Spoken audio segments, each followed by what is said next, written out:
Hello guys, welcome back to my channel. आज का हमारा टॉपिक है डायबिटीज़ मेलिटस। इंट्रोडक्शन पहले पढ़ते हैं। डायबिटीज़ मेलिटस एक सिंड्रोम है जो क्रोनिक हाइपरग्लाइसीमिया की वजह से होता है। इनमें दो मैकेनिज्म देखने को मिलते हैं। पहला, इनएडिक्वेट प्रोडक्शन होता है हमारा इंसुलिन का। दूसरा, इनएडिक्वेट सेंसिटिविटी ऑफ सेल्स होते हैं क्योंकि एक्शन होता है हमारे इंसुलिन का।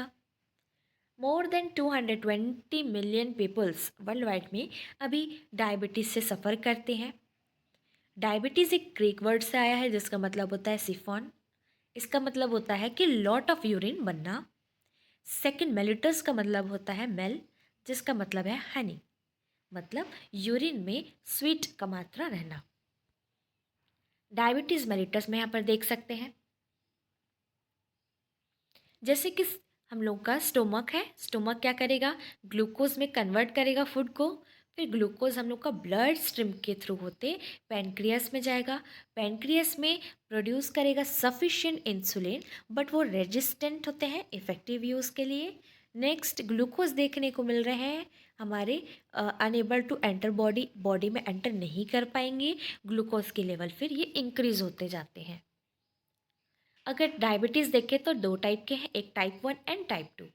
टाइप 1 में इंसुलिन प्रोड्यूस नहीं होते, वाइल टाइप 2 में रिस्पॉन्ड नहीं करते इंसुलिन के तरफ। टाइप 1 में जनरली क्या होता है, पैनक्रियास इंसुलिन बनाना रोक देते हैं। सिम्टम्स जैसे कि डेज और वीक में देखने को मिलता है। इंसुलिन हमारे ब्लड में बहुत कम रहता है। चिल्ड्रेन या यंग एडल्ट में भी ये अफेक्ट कर सकती हैं। हम लोग को इंजेक्शन लेना पड़ता है। तो सिम्टम्स क्या है, जैसे कि थर्स्ट फील करना, माउथ ड्राई हो जाना, फ्रिक्वेंट यूरिन जाना, ब्लड विजन्स होना, फैटिग होना, हंगर होना, वेट लॉस होना। तो टाइप 2 देखते हैं। टाइप 2 जनरली कंपेयर करते हैं अगर टाइप 1 के साथ, तो जो पैनक्रियाज है वो हम लोग का सिक्रेट करेगा इंसुलिन, बट सफिशिएंट नहीं होगा हमारे बॉडी के लिए। यह डेवलप होते हैं बिकॉज हम लोग का बॉडी इंसुलिन प्रोड्यूस नहीं कर पाते। सेल, हमारे जो बॉडी में जो सेल्स हैं वो इंसुलिन को प्रॉपर ले नहीं पाते, इसीलिए हम इनको इंसुलिन रेजिस्टेंस कहते हैं। सिम्टम्स देखें तो कोई भी कट रहता है तो वो स्लोली हील होता है। इचिंग होने लगती है बॉडी में, ईस्ट का इन्फेक्शन होता है, इरेक्टाइल डिसफंक्शन होता है। मेन कॉज क्या है, जैसे फूड एंड स्टाइल हो गया, जेनेटिक प्रॉब्लम हो सकता है, ओबिसिटी हो सकता है, पेनक्रियास का फंक्शन अच्छे से नहीं होगा, लीवर का फंक्शन नहीं होगा, इन्फेक्शन कॉज कर सकता है।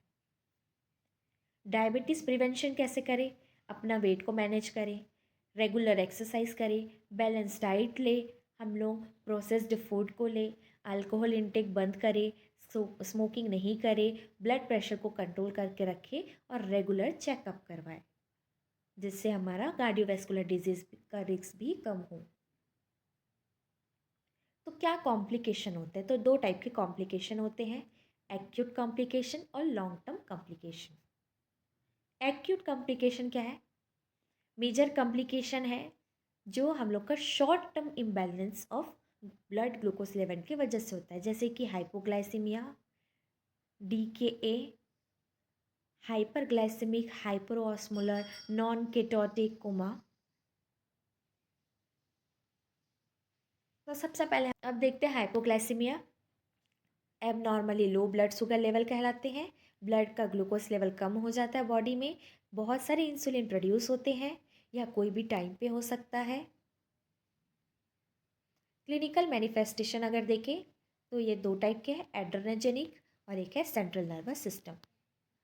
अगर हम देखें मॉडरेट हाइपोग्लाइसीमिया, तो जो ब्लड शुगर लेवल जो फॉल होते हैं, जिससे हम लोग को कुछ इम्पेयर्ड फंक्शंस देखने को मिलते हैं CNS में, जैसे कि हेडेक होना, कन्फ्यूजन होना, स्लर्ड स्पीच होना, इमोशनल चेंजेस होना, इम्पेयर्ड कोऑर्डिनेशन होना, नमनेस होना लिम्स एंड टंग में, हमारा कम्बेटिव बिहेवियर होना, डबल विज़न दिखाई देना।